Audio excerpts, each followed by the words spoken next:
दोस्तों, beginner stocks analysis की पहली वीडियो में आपका स्वागत करता हूं। इस सीरीज में हम लेके आएंगे कि बिगनर अगर आप हैं और आप थोड़े बहुत चार्ट रीड करना जानते हैं तो आपको क्या क्या चीज़ें समझनी है, क्या क्या चीज़ें आपको जाननी चाहिए, कैसे आप स्टॉक का कैरेक्टर देखना है, क्या क्या चीज़ें आपको चार्ट एनालिसिस में फॉलो करनी चाहिए। देखिए, चार्ट एनालिसिस जब हम करते हैं तो हम चार्ट को नहीं बनाते हैं। मैं बार बार यही चीज़ें समझाता हूँ कि हम चार्ट को नहीं बनाते हैं, चार्ट ऑटोमेटिक तैयार होता है। बस उस पर हमें थोड़ा सा हमारा व्यू जो होता है वो क्लियर होगा, हमारी नज़र काफ़ी तेज होनी चाहिए कि मैं उस बने हुए चार्ट को समझ सकूं।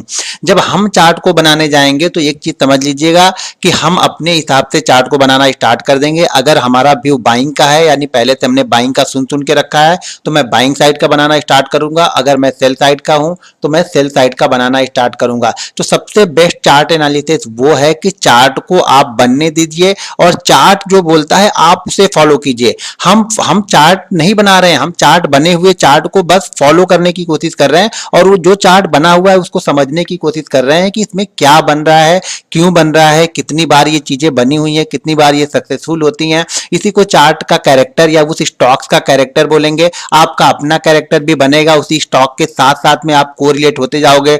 जैसे कि आप लोग देखते हो, मैं Bajaj Finance, Bajaj Finserv, Titan, Jubilant Food, Just Dial, SRF, Shri Ram Transport, इनफीड, टीसीएस, ये काफी अच्छे फेवरेट मेरे स्टॉक्स हैं। तो क्यों? क्योंकि मैं इन स्टॉकों के कैरेक्टर को समझता हूं, इन स्टॉक्स को मैं पूरी तरह से समझ चुका हूं। देखिए, मैं 10 में से, जरूरी नहीं है कि 10 में से 10 बार कोई तो सक्सेसफुल यहाँ पे होगा नहीं, तो 10 में से 8 बार, 10 में से 7 बार मैं जरूर सक्सेसफुल होता हूं अपनी चार्ट एनालिसिस में। तो इस सीरीज में हम चार्ट एनालिसिस आप लोग को सिखाएंगे कि किस तरह से किस स्टॉक्स में क्या क्या चीजें बनी हुई हैं पहले से, जो कि मैं फॉलो करते हुए चला आ रहा हूं, और आप भी ऐसी क्या चीजें उस चार्ट में ढूंढ सकते हैं जो कंटिन्यू बार बार शायद वो रिपीट करता है। चार्ट उस चीजों को बार बार रिपीट करता है, वही चीजें दोहराता है। हम उसी की एनालिसिस करेंगे और बहुत सारे इसमें पैटर्न, इस सीरीज में मैं आपको सारे chart pattern, head shoulder, double top, triple top, triangle, ascending triangle, descending triangle, सारे चार्ट बनाऊंगा और सारे चार्ट की सही तरीके से पहचानना, समझना और उसके बिहेवियर के बारे में बताऊंगा। तो आज का हमारा जो पहला एनालिसिस है वो हम कर रहे हैं टाइटन पे। अब टाइटन को देखिए, टाइटन अगर हम एक देखे जाए तो काफी अच्छे रन के बाद यहाँ पे गया, 1350 के बाद से स्टॉक गिरते हुए यहाँ पे आया और 1000 के आसपास। जब ये 1100 के आसपास गिरते हुए आया था तो बहुत सारे लोगों ने मुझे पूछा था क्या सर मुझे लेना चाहिए, तो मैंने बोला था लोगों को नहीं, ये स्टॉक्स आपको 1000 के आसपास मिलेगा तो उस जगह पे हम लेने के बारे में सोचेंगे। तो ये स्टॉक देखिए 1000 के पास आया और 1000 के पास से ये वापस निकला और अपने 1100 के आसपास आके यहाँ पे अभी कंसोलिडेट कर रहा है और इसी जगह पे अपने आप को ये स्टॉक्स यहाँ पे होल्ड कर रहा है। तो अब देखिए टाइटन में देखने वाली बात क्या है। अब आप जब चार्ट को देखते हो तो बस ऐसे देख रहे हो, ऊपर जा रहा, नीचे जा रहा, हाँ ठीक है, ऊपर जा रहा, नीचे जा रहा। यहाँ पे क्या छोटे मोटे आप सपोर्ट लगा लोगे, छोटे मोटे रेजिस्टेंस लगा लोगे। देखो वो हर स्टॉक्स में सपोर्ट रेजिस्टेंस, ट्रेंड लाइन का सपोर्ट रेजिस्टेंस, मूविंग एवरेज या बोलिंजर बैंड फॉलो करते हुए आरएसआई, वो हर स्टॉक्स का कहीं ना कहीं कुछ ना कुछ तो बनेगा, क्योंकि वहां पे हम बना रहे हैं, हम उसके पीछे की चीजों को नहीं समझ रहे हैं। इसलिए हम अपने हिसाब से बना लेते हैं कि मुझे बाइंग करना है तो मैंने अपने हिसाब से बना लिया, मुझे सेल करना है तो भी मैंने अपने हिसाब से उसको एडजस्टमेंट करके बना लिया। तो हमें उस तरह से नहीं करना। अब देखिए टाइटन में मैं क्या चीजें देखता हूं जो कंटिन्यू देखते हुए चला रहा हूं। मैंने बहुत सारे इन्वेस्टमेंट भी टाइटन में किए शुरुआती दौर से।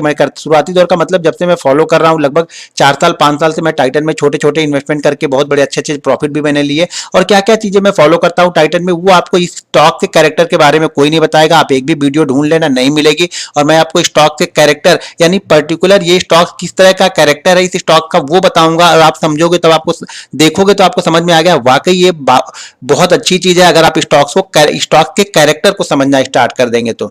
अब देखिए टाइटन को मैं यहाँ पे अभी डेली चार्ट में कंटिन्यू देख रहा हूँ, इसको मैं वीकली चार्ट कर देता हूँ। इस चार्ट को मैं वीकली कर देता हूँ। मैं चार्ट को बहुत सिंपल वे में रिसर्च करता हूँ, बहुत सिंपल वे में चार्ट को फॉलो करता हूँ और मुझे सिंपल चीजें ही समझ आती है। मुझे ज्यादा हार्ड चीजें समझ में नहीं आती स्टॉक मार्केट में। मैं ये भी बोल सकता हूँ जो ज्यादा बहुत कठिन रिसर्च करते हैं, बहुत कॉम्प्लिकेटेड रिसर्च करते हैं, वो शायद स्टॉक मार्केट में उनका पैसा बनाना थोड़ा सा मुश्किल हो जाता है।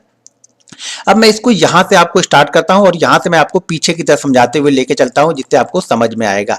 अब इस स्टॉक्स को नहीं, पीछे की तरफ से नहीं, आगे की तरफ से समझाते हुए आता हूं तो शायद आपको अच्छी तरह से समझ में आएगा। इसको मैं चार्ट को थोड़ा सा जूम कर ले रहा हूं और मैं कंटिन्यू इस स्टॉक से इस स्टॉक्स में रिसर्च कंटिन्यू करते आ रहा हूं। जब ये स्टॉक्स यहाँ ये स्टॉक देख रहा है 2013 2014 वाली रेंज दिख रही है, इस रेंज के बाद से मैं कंटिन्यू स्टॉक की रिसर्च करते हुए आ रहा हूं और कंटिन्यू एक अच्छा प्रॉफिट इसमें गेन करता हूं हर बार जब ये हमारे कंडीशन में आता है। तब ध्यान रखिएगा, ये पोजिशनल की बात हम यहाँ पे कर रहे हैं, इंट्राडे का व्यू यहाँ पे नहीं बता रहा हूँ, तो ये हम पोजिशनल की बात कर रहे हैं। जब ये हमारे रडार में आता है तब की हम बात कर रहे हैं।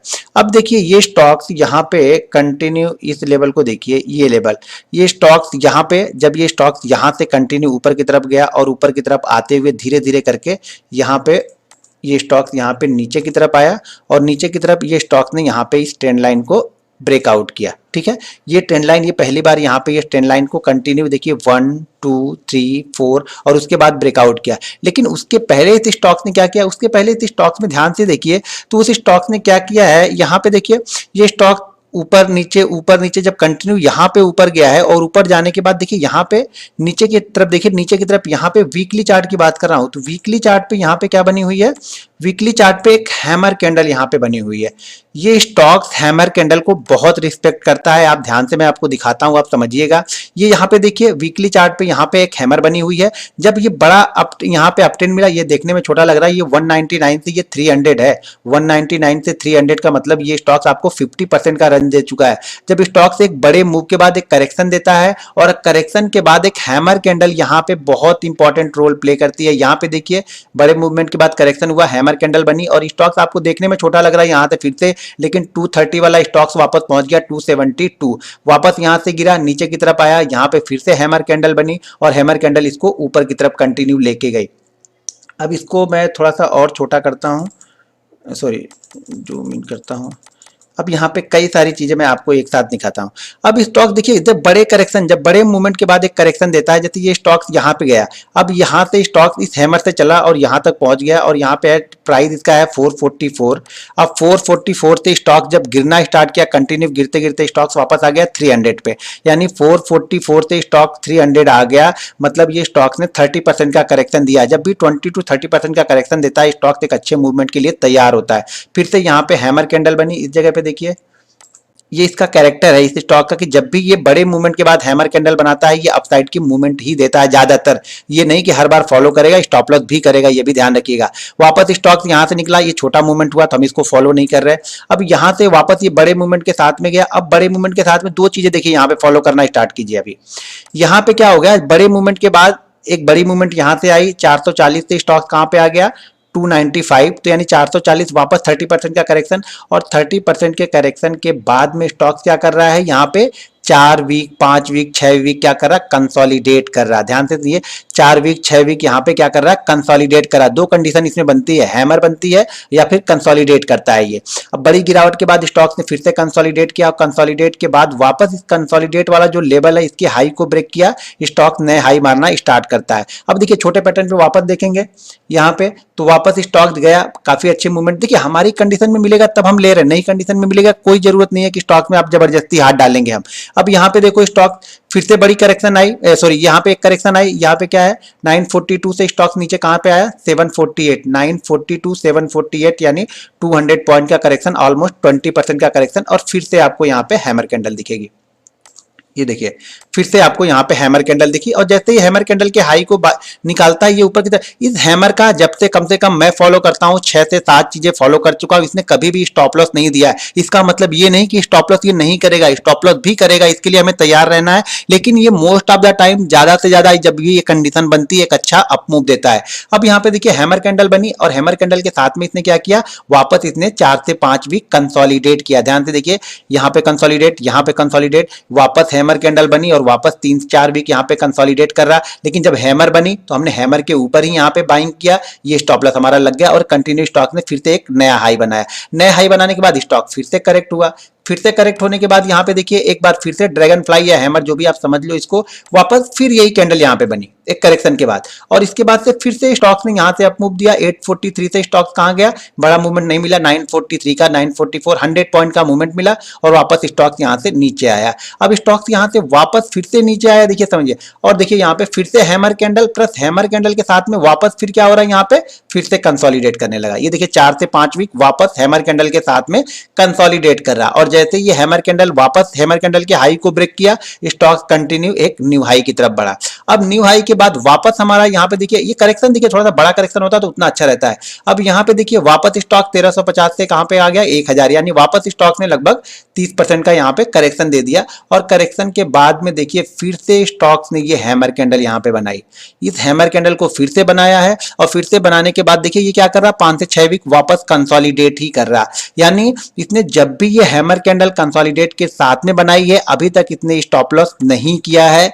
ये मेरी रिसर्च है, मैं कंटिन्यू स्टॉक्स को देखते रहता हूं और कंटिन्यू मैं इस स्टॉक को 4 साल से 5 साल से इसको देखता हूं और इसी कंडीशन पे इसको बाइंग करता हूं। देखिए ये मेरा ओपिनियन है, आप अपनी एनालिसिस जरूर कर लीजिएगा। मेरी बाइंग फिर से टाइटन में यहाँ पे खड़ी हुई है 1069 के ऊपर, मेरी बाइंग यहाँ पे वापस खड़ी हुई है क्योंकि फिर से हमारे लिए वही कंडीशन बनी हुई है। और ये जरूरी देखिए मेरे पास स्टॉप लॉस कितने का है, 995 का, 990 का। यहाँ पे मेरे पास जो स्टॉप लॉस है वो लगभग 70 से 75 रुपए का है और टारगेट शायद मैं कहीं लंबा टारगेट देख रहा हूँ। शायद मैं हर बार की तरह इस बार भी नए हाई के बारे में ही सोच रहा हूँ, यानी मैं इस बार टाइटन के बारे में फिर से मैं शायद नए हाई के बारे में 1300, 1400 या 1500 के लेवल में वापस की तरफ फिर से टाइटन में देख रहा हूँ। देखिए ये मेरी अपनी एनालिसिस है, स्टॉक का कैरेक्टर मैं रीड करता हूँ, मैं छोटी छोटी चीजों को फॉलो करता हूं, बहुत मेहनत करके चार्ट को देखता हूं, सिर्फ चार्ट देखता नहीं उसको समझने की कोशिश करता हूं। देखिए मैं एक चीज बताऊं, हर चार्ट को या हर स्टॉक, सॉरी चार्ट नहीं, हर स्टॉक्स को चलाने वाले कुछ ना कुछ ऑपरेटर होते हैं। ऑपरेटर का मतलब कुछ बड़े जो इन्वेस्टर होते हैं वो हर स्टॉक, देखिए 20 स्टॉक से फोकस नहीं करेंगे, वो लोग कुछ पर्टिकुलर स्टॉक से फोकस करते हैं। उस स्टॉक्स पे कुछ कंडीशन बनती है तो वो बाइंग करते हैं, फिर ऊपर सेल करते हैं, फिर स्टॉक नीचे आता है, फिर वो बाइंग करते हैं, 20-25-30% की मूवमेंट मिलती है, फिर से वो निकलते हैं। तो हर स्टॉक्स को चलाने के लिए तो इस स्टॉक्स के जो भी ऑपरेटर हैं या जो भी इसको फॉलो करते हैं, जो भी बड़े इन्वेस्टर हैं, वो शायद इन्हीं चीजों को फॉलो करते हैं और इन्हीं चीजों को फॉलो करके स्टॉक्स को ये ऊपर लेके बार बार जाते हैं। जिसमें मैंने कंडीशन आपको बता दी, हर बार मैंने पिछले जो 4 सालों में इसमें इस स्टॉक्स में मैंने देखा वो चीजें मैं आप लोग को यहाँ पे बताऊं। देखिए मैं बार बार बोलता हूं, मैं प्रैक्टिकली चीजें बताता हूं और मैं इस चार्ट को बहुत बारीकी से अध्ययन करता हूं, बहुत बारीकी से मैं चार्ट को देखता हूं। मैं चार्ट में एक एक चार्ट को मैं साथ देखने में कभी कभी जब पोजिशनल चार्ट चलते हैं तो मैं एक एक चार्ट को देखने में 2.5 घंटे लगा देता हूं समझने के लिए, सीखने के लिए। मैं 8-8 घंटे 12-12 घंटे मैं चार्ट की एनालिसिस करते रहता हूं, हर दिन उसी चार्ट को बार बार रिपीट करके देखते रहता हूं, हर चीजों को समझते रहता हूं, तब जाके कुछ चीजें समझ में आती हैं। एक दिन या 2 दिन के व्यू से आप चार्ट एनालिसिस करना नहीं समझोगे, आप अपना कैरेक्टर समझो, स्टॉक का कैरेक्टर समझो और मार्केट का कैरेक्टर समझो कि किस तरह से मार्केट मूवमेंट करता है, ये स्टॉक किस तरह से चलता है। अभी जरूरी नहीं है कि इस बार ये ऊपर ही जाएगा, लेकिन मेरी एनालिसिस है, मैं हर बार इसमें सही हुआ हूं तो इसलिए मैं इस स्टॉक्स को मैं ये सोच रहा हूं कि ये स्टॉक्स ऊपर की तरफ जाएगा। मैं किसी को यहाँ पे इन्वेस्टमेंट करने की सलाह या ट्रेड लेने की सलाह नहीं दे रहा हूं, मैं अपनी एनालिसिस है, मैं तो आप अपनी रिसर्च जरूर कर ले। देखिए किसी भी स्टॉक्स में इन्वेस्टमेंट करने से पहले या ट्रेडिंग करने से पहले आप अपनी रिसर्च जरूर कर लें, किसी के कहने पर आप इन्वेस्टमेंट या ट्रेडिंग ना करें। दोस्तों अगर आप भी हमारे व्हाट्सएप ग्रुप से जुड़ना चाहते हैं तो वीडियो के डिस्क्रिप्शन में एक लिंक है, उस लिंक के जरिए जाके आपको जीरोधा में अकाउंट ओपन करना है और अकाउंट ओपन होने के साथ में आप हमारे व्हाट्सएप ग्रुप से जुड़ सकते हैं। तो दोस्तों ये थी टाइटन पे। अब टाइटन पे एक चीज और दिखाता हूं, वीकली चार्ट पे टाइटन को मैं ऊपर की तरफ लेके जाता हूं और वीकली चार्ट पे टाइटन पे यहां से मैं आपको एक ट्रेंड लाइन ड्रॉ करके दिखाता हूं जो इस ट्रेंड लाइन के आसपास ही आ रहा है, यानी इसकी क्लोजिंग जो आ रही है इस ट्रेंड लाइन के आसपास ही आ रही है। तो जब भी स्टॉक इस ट्रेंड लाइन के पास में आता है, यहां से एक मूवमेंट ऊपर की तरफ ये स्टॉक करके चला जाता है, तो ये ट्रेंड लाइन का भी सपोर्ट यहाँ पे बना हुआ है। बाकी मैंने ऑलरेडी आपको सपोर्ट बता दिए हैं कि इस कंडीशन में स्टॉप लॉस जो मेरा रहेगा 990 का रहेगा और ये मेरा अपना व्यू, मैं किसी को यहाँ पे सलाह नहीं दे रहा हूँ, मैंने लिया हुआ है, मैंने वो बताया है क्यों लिया हुआ है मैं बता दूं। हर बार मैं इस स्टॉक को लेता हूँ और इस स्टॉक्स में मैं कुछ अच्छे प्रॉफिट अर्न करके जाता हूँ। मैं इसका फ्यूचर नहीं लेता हूँ, ये भी बता दूं, मैं सिर्फ कैश में इन्वेस्टमेंट करता हूँ और वो ही कि मैं उतना लॉस ले सकूँ। फ्यूचर लेके हर दिन इसको ट्रैक करना नहीं है मुझे, इसको बस मुझे पता है कि या तो मेरा स्टॉप लॉस आए या तो मेरा टारगेट ऊपर की तरफ आए या कम से कम स्टॉक 10 से 12% का मूवमेंट तो चली दे जिससे मैं कुछ ना कुछ प्रॉफिट लॉक कर लेता हूं।